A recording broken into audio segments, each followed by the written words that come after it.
بسم اللہ الرحمن الرحیم۔ السلام علیکم معزز دوستوں، آج کی ہماری ویڈیو کا موضوع ہے فحش فلموں کی ابتدا کیسے اور کس لیے ہوئی۔ تاریخ بتاتی ہے کہ پورنوگرافی کو سب سے پہلے سلطان صلاح الدین ایوبی کے دور میں، جن کی سن پیدائش 1137 اور سن وفات 1193 ہے، میں مسلمانوں کے خلاف بطور ہتھیار صلیبی بادشاہوں نے استعمال کیا۔ کہانی کچھ ایسی ہے کہ صلیبی فوجیں مسلمانوں کے ہاتھوں سے ہر میدان میں شکست سے دوچار تھی۔ اسلامی فوجیں متحدہ صلیبی فوجوں پہ بے محاذ و میدان میں طاقتور پڑتی تھیں، لیکن مزہ تب آیا جب بحر اوقیانوس کے ساحل پہ 1.5 لاکھ مسلمان افواج نے 15 لاکھ صلیبی فوجوں کو راہ کا ڈیر بنا دیا۔ اس موقع پر متحدہ صلیبی فوج کا بادشاہ رونالڈو زارو کتار رونے لگا۔ اس نے پورن ایک اجلاس کے انعقاد کا حکم دیا۔ اس کا مقصد مسلم اور صلیبی افواج کے خوبیوں اور خامیوں کا موازنہ کرنا تھا۔ تو معلوم ہوا کہ مسلمان افواج ساری رات سجدوں میں پڑے روتے رہتے ہیں اور صبح میدان جنگ میں دشمن کو اپنی پوری آب و تاب کے ساتھ للکارتے ہیں۔ ان کے اندر ایک الگ دنیا آباد ہے جسے وہ ایمان کہتے ہیں۔ ایمان ہی انہیں دنیا کے ہر خوف و ڈر اور لذت پرستی سے بہت اوپر انہیں ایک بہترین جنگجو بنا دیتا ہے، جبکہ صلیبی فوجیں رات بھر زنا کی محفلوں میں مشغول رہتے ہیں۔ لہذا دنیا کو چھوڑ کر ایک نئے جہان کا خوف انہیں شکست سے دوچار کرتا ہے۔ اس کے علاوہ دوران جنگ میں جب مسلمان سپاہیوں کی آنکھوں سے جو وحشت ٹپکتی ہے وہ صلیبی فوجوں پہ خوف طاری کر دیتی ہے۔ اس کے ساتھ مسلمانوں کے نعرہ تکبیر کے فلک شگاف نعرے اور مسلمان افواج کا اپنی اپنی جگہ پر فولاد کی طرح بن جانا بھی صلیبیوں کے لیے ایک بہت بڑا مسئلہ تھا۔ لیکن اس میٹنگ میں صلیبی افواج کا ہرمن نامی ایک انٹیلیجنس کا افیسر بھی موجود تھا، جس نے صلیبیوں کی تاریخ میں مسلمانوں کو سب سے زیادہ نقصان پہنچایا تھا۔ یہ نہایت ہی شاطر اور چلاک اور ذہین تھا۔ اس نے مسلمان اور صلیبی افواج کی نفسیات پر بات کرتے ہوئے واضح کیا کہ میری زندگی کا 60 سالہ تجربہ ہے کہ ایک عیاشی پسند وجود کبھی بھی زندگی کے میدان میں بہترین سپاہی نہیں بن سکتا، اور خاص کر وہ لوگ جو سیکس میں زیادہ دلچسپی لیتے ہوں، کیونکہ ان کی جسمانی اور روحانی طاقتیں ختم ہو کر رہ جاتی ہیں۔ جیسا کہ میں بات کروں تو مسلمان افواج میں زیادہ تر سپاہی سیکس کی لذت سے ناآشنا ہیں، اور ان میں جو شادی شدہ بھی ہیں وہ بھی کسی حد تک اس چیز کو آزماتے ہیں۔ تصور کی رہنائیاں اور خوبصورت نظارے ہمیشہ ان کی پہنچ سے دور رہے ہیں۔ انہیں مذہب کے آگے اور پیچھے کچھ دکھائی نہیں دیتا، لہٰذا ہم اگر ان میں جنسی بھوک کو پیدا کر دیں تو ان کی سوچ اور نظریات کو کمزور کیا جا سکتا ہے۔ اس مشن کی کامیابی کی ایک مثال وہ مسلمان بادشاہ اور وزراء بھی ہیں جو شروع میں سلطان ایوبی کے ساتھ تھے، لیکن ہماری خوبصورت لڑکیوں نے جب سے انہیں اپنی حسین اداؤں کا اسیر کیا تب سے وہ خدا اور رسول کو جانتے ہی نہیں ہیں۔ انہیں سلطان ایوبی اپنا سب سے بڑا دشمن نظر آتا ہے۔ ان مسلمان وظیفہ خوروں میں سے وہ جرنیل بھی شامل ہیں جن کی حکمت عملیاں اور بہادریاں میدان کے نقشے کو بدل کر رکھ دیتی تھیں۔ آج وہ صلیبیوں سے نگاہ جھکا کر بات کرتے ہیں، کیونکہ ہم نے ان کے اندر عورت اور جنسیات کی روح داخل کر چکے ہیں۔ اگر یہی حربہ پوری مسلمان فوج پر آزمایا جائے تو یقیناً ہم کامیاب ہوں گے، کیونکہ مسلمان نوجوانوں کے لیے یہ ایک بالکل نئی چیز ہوگی اور وہ اس کے لیے جنونی بھی ہو سکتے ہیں۔ ہرمن کے اس خیال پر رونالڈو نے نکتہ اٹھایا۔ اس نے کہا، ہم متعدد بار نہایت خوبصورت لڑکیاں مسلمان فوج میں داخل کر چکے ہیں۔ اس کام میں ہمیں شدید تخریب کاری کرنا بھی پڑی تھی، لیکن مسلمان فوج ان حسین لڑکیوں کی طرف دیکھنے کا تکلف ہی نہیں کرتی، اور متعدد لڑکیاں مسلمان فوج کا کردار دیکھ کر صلیبی حمایت چھوڑ چکی ہیں، لہذا تمہارا یہ منصوبہ ناکام ہے۔ ہرمن نے فوری جواز پیش کرتے ہوئے کہا تھا، حضور، جب تک آپ کے اندر کسی چیز کا تصور موجود نہ ہو تو اس کا ہونا نہ ہونا بے معنی ہوتا ہے۔ ہمیں مسلم فوج میں جنسی دنیا کا تصور پیدا کرنا ہے، ایسا تصور جو ان کی سوچ کی راہداریوں میں برہنہ عورتوں کو حسین اداؤں کے ساتھ گردش کرتا دکھائی دے۔ اس کے بعد وہ خود کو ہماری ثقافت کے حوالے کر دیں گے، کیونکہ یہ ہماری ایجاد ہوگی۔ یہی واحد طریقہ ہے جس سے ہم مسلمان کو شکست دے سکتے ہیں۔ رونالڈو ہرمن کی اس بات پر بہت زیادہ سنجیدہ ہو گیا اور سرگوشی بھرے لہجے میں بولا، آخر تم کہنا کیا چاہتے ہو؟ ہرمن نے نہایت شاطرانہ انداز میں تاریخ کا سب سے بھیانک منصوبہ رونالڈو کے سامنے پیش کر دیا۔ دنیا کے سامنے یہ منصوبہ آرٹ پورنوگرافی کے نام سے سامنے آیا۔ اس منصوبے کے ایک سال بعد سلطان صلاح الدین ایوبی کو اطلاع ملی کہ فوج کے کچھ نوجوان رات کو غائب پائے جاتے ہیں۔ نوجوانوں میں اکثر جنسی گفتگو بھی سنی گئی۔ سلطان صلاح الدین ایوبی نے اس چیز کو اتنا سنجیدگی سے لیا کہ خود بیس بدل کر ان نوجوانوں کا پیچھا کیا۔ یہاں ایک بات واضح کرتا چلوں کہ سلطان ایوبی بذات خود بیس اور آواز بدلنے کے ماہر تھے۔ تاریخ میں متعدد بار ان کی ایک دوسری شخصیات کے روپ میں دشمن کے ساتھ ملاقات کی روایات موجود ہیں، یہاں تک کہ ایک جنگ میں شکست کے بعد صلیبی اعلیٰ افسران کو سلطان کے سامنے پیش کیا گیا۔ سلطان نے اس افسر سے پوچھا، اس شخص سے تم نے کہا تھا کہ میں ایوبی کو اس کی سانس کی مہک سے پہچان سکتا ہوں، تو بتاؤ وہ کون تھا؟ وہ صلیبی افسر بولا، حضور وہ ایک عربی تاجر تھا جس کی غلط بیانی نے ہمیں آپ کے سامنے لا کھڑا کیا۔ سلطان ایوبی نے مسکراتے ہوئے کہا، وہ میں خود تھا۔ وہ حیرت زدہ سلطان صلاح الدین ایوبی کو تکتا رہ گیا۔ دوستوں، فوج کے کچھ نوجوانوں کے پراسرار حرکتوں پر سلطان ایوبی خود ان کے پیچھے گئے تو معلوم ہوا فوجی قیام گاہ سے کچھ فاصلے پر ایک قافلہ رکا ہے جو بظاہر مسلمان ہیں، لیکن ان کے پاس فحش تصاویر کے کچھ نمونے موجود ہیں۔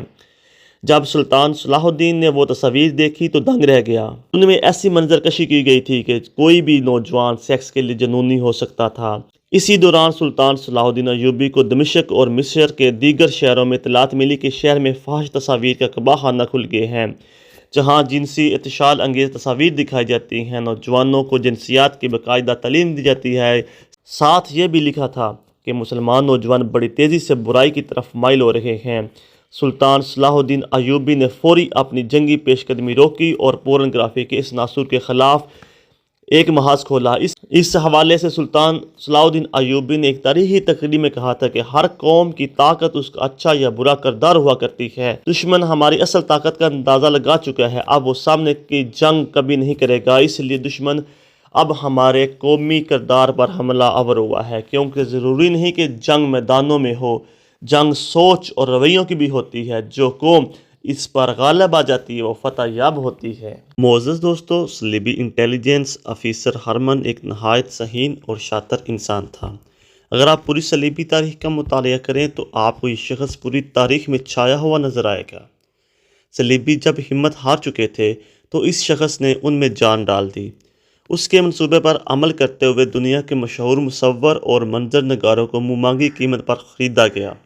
ان سے ایسی فحش تصاویر کشی کروائی گئی کہ دیکھ کر نظریں ہٹانا مشکل ہو جاتا تھا۔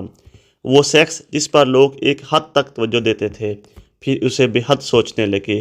صلیبی بادشاہوں نے جب اپنے اس منصوبے کو 100% کامیاب ہوتے دیکھا تو اپنی کتابوں میں اس کا تذکرہ بڑی شان سے کیا۔ اگرچہ سلطان صلاح الدین ایوبی نے اس زہر کو مارنے کی پوری کوشش کی، اس مسئلے کا پوری طرح ادراک نہ ہو سکا، کیونکہ اس زہر کے اثر کو دیکھتے ہوئے حسن بن صبا کے فرقے نے اسے بطور ہتھیار اپنایا۔ لیبیوں سے اس آرٹ گرافی کی نئی جدت پر مانگ کی۔ یوں حسن بن صبا کی پہاڑوں میں بنائی ہوئی پر اسرار جنت میں ایک اور ہتھیار کا اضافہ ہوا، اور اسی دوران سلطان بیت المقدس کی فتح کے بعد چل بسے۔ صلیبی اپنا دم خم کھو چکے تھے، لیکن ان کا تیار کردہ زہر پورنوگرافی مسلسل فحاشی کے جراثیم پھیلاتا رہا۔ یوں صدیاں بیت گئی، زمانے کے رنگ ڈھنگ بدل گئے اور کئی ثقافتیں آئیں اور مٹ گئیں۔ 18ویں صدی کا سورج طلوع ہوا۔ یہ وہ صدی ہے جب سائنس کے علم میں انقلاب کی فضا پیدا ہونا شروع ہوئی، نئی جدتیں اور نئی منزلیں روشن ہو رہی تھیں۔ 18ویں صدی کے شروع میں پورنوگرافی پر ایک بار پھر نئے انداز میں کام شروع ہوا۔ اس بار پورنوگرافی کے لیے لکڑی کا استعمال ہوا۔ اس کے علاوہ درختوں کو بھی کاٹ چھانٹ کر جنسی اعضاء کی طرح بنا دیا گیا۔ فرانس میں ہوئے اس تماشے پر لوگوں کا ہجوم لگ گیا۔ لوگ بے پناہ دلچسپی سے لکڑے کے بنے جنسی سامان اور درختوں پر ہوئی زیادتی دیکھنے جوک در جوک آ رہے تھے۔ اس وڈ پورنوگرافی پر لوگوں میں جنسی آزاد خیالی پیدا ہوئی، لہٰذا لوگوں کی دلچسپی دیکھتے ہوئے امریکہ، فرانس اور لندن میں وڈ پورنوگرافی کے چھوٹے چھوٹے پورن ہاؤس کھل گئے، جو ایک چھوٹا سا جنگل ہوتا تھا جس میں اس پورنوگرافی کے فن پارے درختوں پر عیاں ہوتے تھے۔ 1839 میں کیمرہ ایجاد ہوا۔ اس ایجاد نے جہاں سائنس کی دنیا میں ایک بہت بڑا جادو کیا، وہیں یہ بہت جلد پورنوگرافی کا ایک اہم ہتھیار بن گیا۔ 1855 میں پہلی بار اسے پورنوگرافی کے لیے استعمال کیا گیا، لیکن اس پورنوگرافی مسئلہ یہ تھا کہ کیمرہ تصویر کی صرف ایک کاپی بناتا تھا، اس تصویر کو بہت زیادہ شیئر نہیں کیا جا سکتا تھا۔ اس پورنوگرافی کا جن مشکل کا شکار ہو گیا، لیکن یہ مسئلہ اس وقت مسئلہ نہ رہا جب 1863 میں پرنٹر ایجاد ہوا۔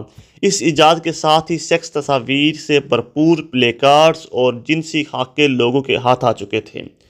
1871 میں جنسی تصاویر بلیک اینڈ وائٹ رزلٹ میں پوری شدت کے ساتھ مارکیٹ میں آ چکی تھیں۔ ان مارکیٹوں میں فرانس کی مارکیٹ سب سے آگے رہی۔ تو 1876 ویڈیو کیمرہ ٹیکنالوجی منظر عام پر آئی۔ اس ٹیکنالوجی میں ویڈیو کیمرہ 1 منٹ میں 60 تصاویر کو کیپچر کرتا تھا، پھر ان تصاویر کو چرخہ نما مشین پر ایک بڑے رول بنڈل کی صورت میں چڑھایا جاتا، پھر اس چرخے کو ہاتھ سے چلایا جاتا۔ اس سے تصاویر اس تیزی سے گھومتی تھی کہ مانو ایسے لگتا جیسے ویڈیو پلے ہو رہی ہے۔ اسی طریقہ عمل کو آگے چل کر ٹی وی ٹیکنالوجی میں بھی استعمال کیا گیا۔ جو ہم حرکت کرتی اور زندہ محسوس ہوتی ویڈیو دیکھتے ہیں، دراصل یہ ہزاروں تصاویر کا مجموعہ آتی ہے، جو اس تیزی اور صفائی سے پلے ہوتی ہے کہ ہمیں تصویر حرکت کرتی نظر آتی ہے۔ ویڈیو ٹیکنالوجی کے وجود میں آتے ہی یورپی ممالک میں فلم ساز انڈسٹری کا ابتدائی ڈھانچہ بننا شروع ہوا۔ اس کے ساتھ ہی تاریخ میں پہلی بار باقاعدہ پورن انڈسٹری کا آغاز ہوا۔